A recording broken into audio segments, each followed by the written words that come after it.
Okay, so today we're going to be talking about some of the issues that 20th century Latin America is facing, and can the nations of Latin America overcome their political and economic problems? This is one that is, I'm going to kind of give you like a little taste of quite a few different Latin American countries.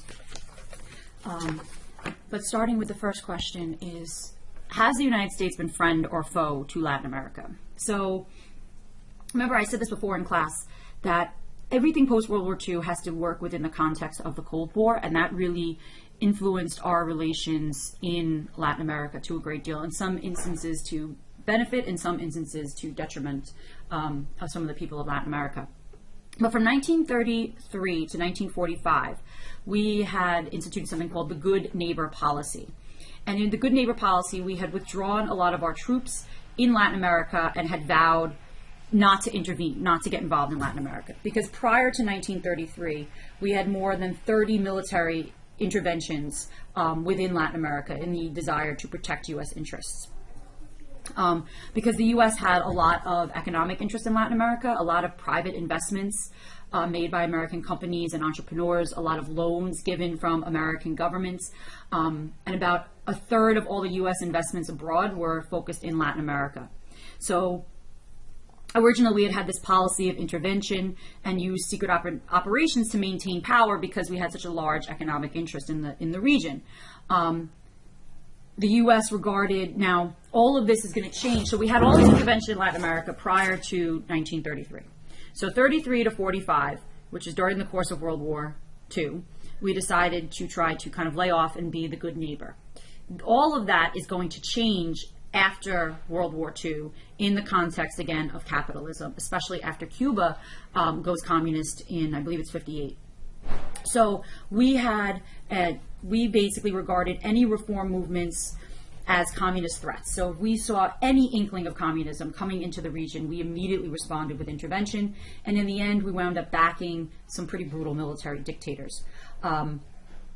So in some instances, we would have secret interventions where the CIA or the U.S. would be aiding. In some instances, it was direct interventions followed by the creation of a conservative government that was friendly to the U.S. These countries were usually known as banana republics, where they had a dependence on an export of tropical products, and the governments were usually very corrupt and in a lot of ways subservient to the United States. So in 1948, we have the creation of the Organization of American States. The goal of the Organization of American States was to promote capitalism, democracy, and human rights. And then in 1961, we have the creation of the Alliance for Progress. And what this was designed to do was to develop the region as an alternative to radical or communist solutions. We put $10 billion in aid to South America, but a lot of this had very limited success because it wound up helping the elites instead of actually helping the poor people who were the ones who actually needed the aid.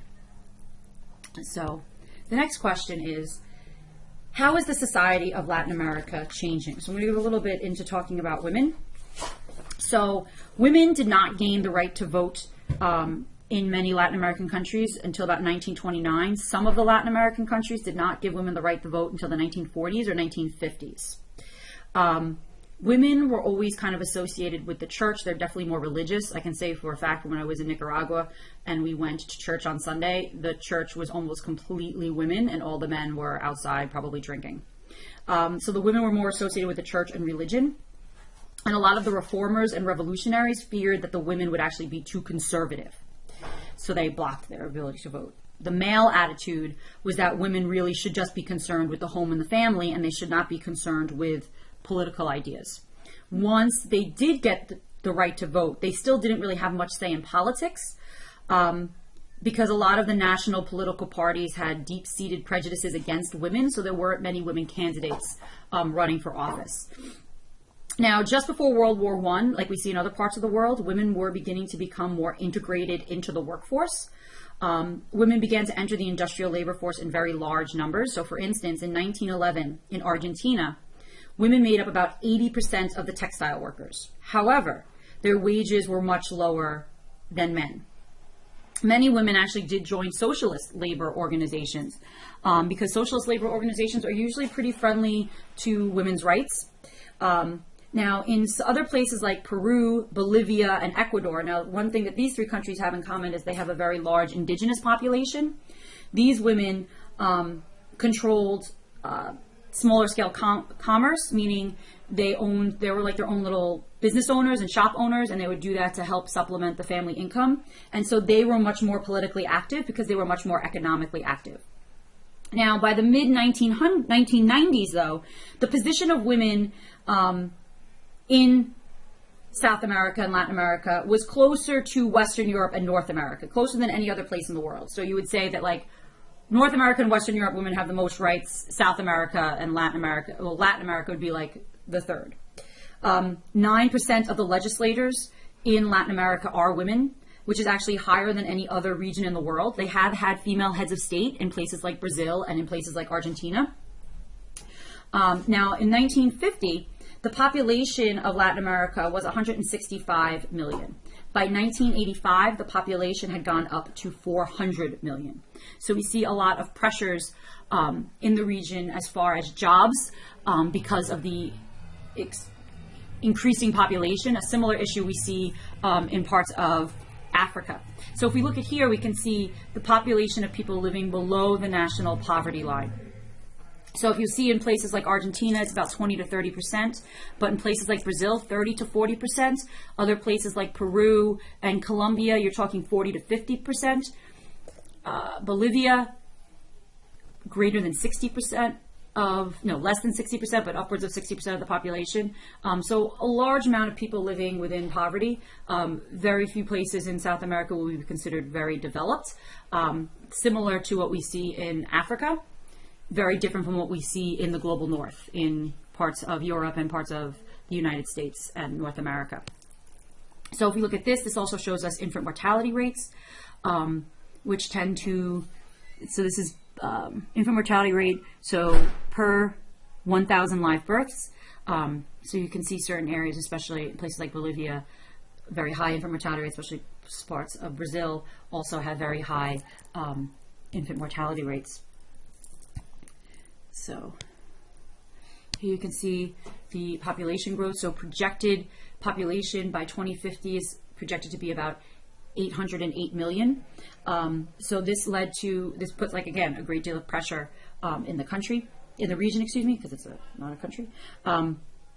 We see a lot of internal migration, which is a constant feature. So workers constantly looking for jobs. I know just from Nicaragua, there's lots of Hondurans that come down into Nicaragua looking for jobs. So people are constantly migrating around looking for jobs. There was a lot of demand for cheap labor. And a lot of people are moving around, in addition, not just looking for jobs, but also fleeing from bad political situations. Think about what we've seen in the news in the last couple of months. A lot of Honduran children trying to get into the United States, children from El Salvador, those places in Central America trying to get into the United States, families just sending their children because they want to escape the bad conditions in these countries. So the conditions for the migrant workers were always horrible. Basically, they aren't paid a fair wage and they live in pretty substandard housing. Now, the other issue for South America, Latin America, which is similar to what we see in Africa, is that these countries are not very industrialized. So when people come to the cities looking for jobs, they're really not going to find many jobs. Most of the jobs are agricultural. A lot of these people living in these countries are still subsistence farmers. But by the 1980s, about half the population lived in cities. And only slightly less urbanized than Western Europe. But a lot of these migrants live in what we call shanty towns, or favelas, if you might know that term from Ms. Canone's class, which are awful living conditions without electricity, running water, or sanitation. Same thing that we see in the African nations.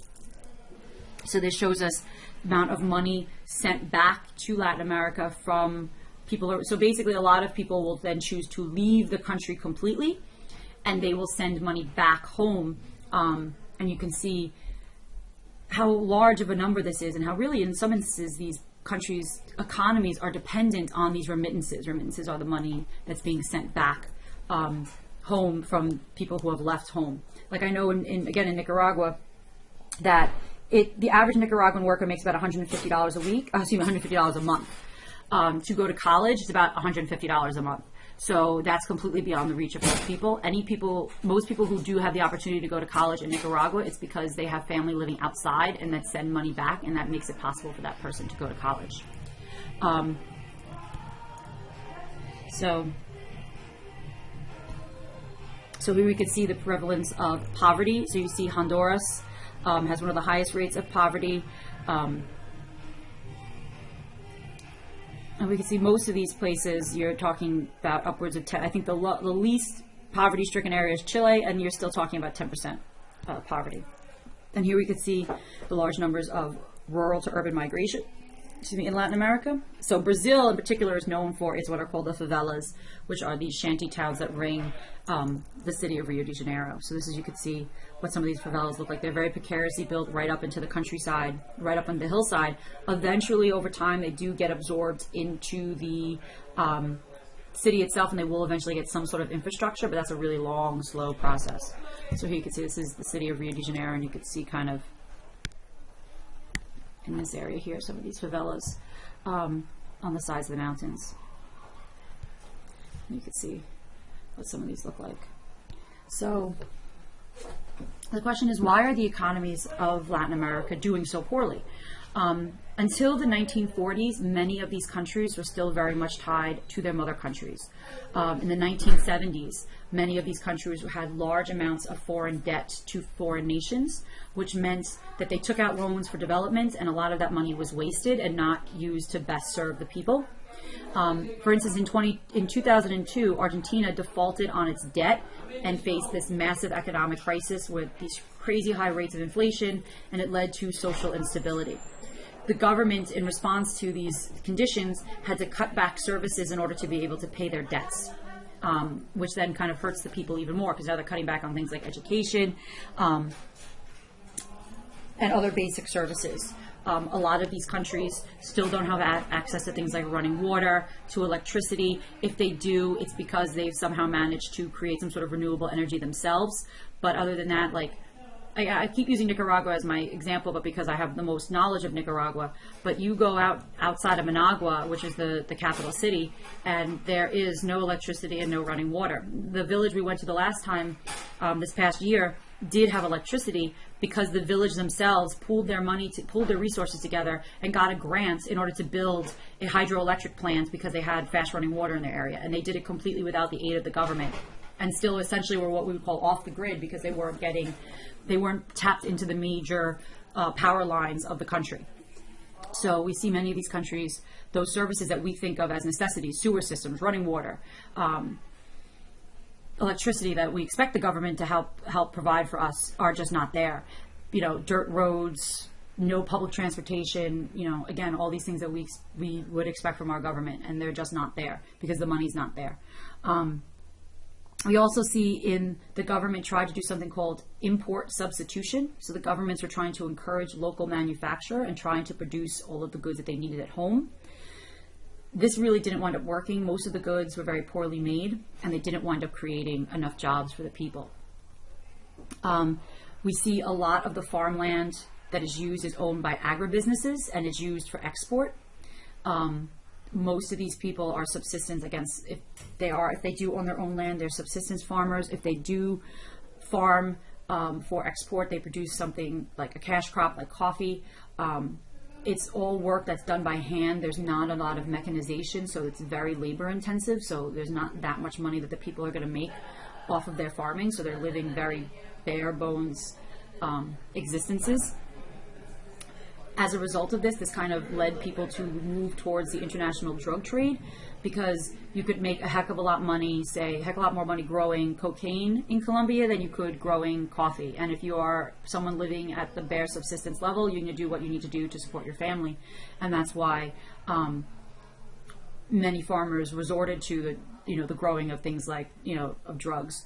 And this created powerful drug cartels, which then began to threaten the national sovereignty of the country itself. So we're going to stop here for now, and there's going to be a part 2 to this where I'll kind of focus specifically on some certain countries. So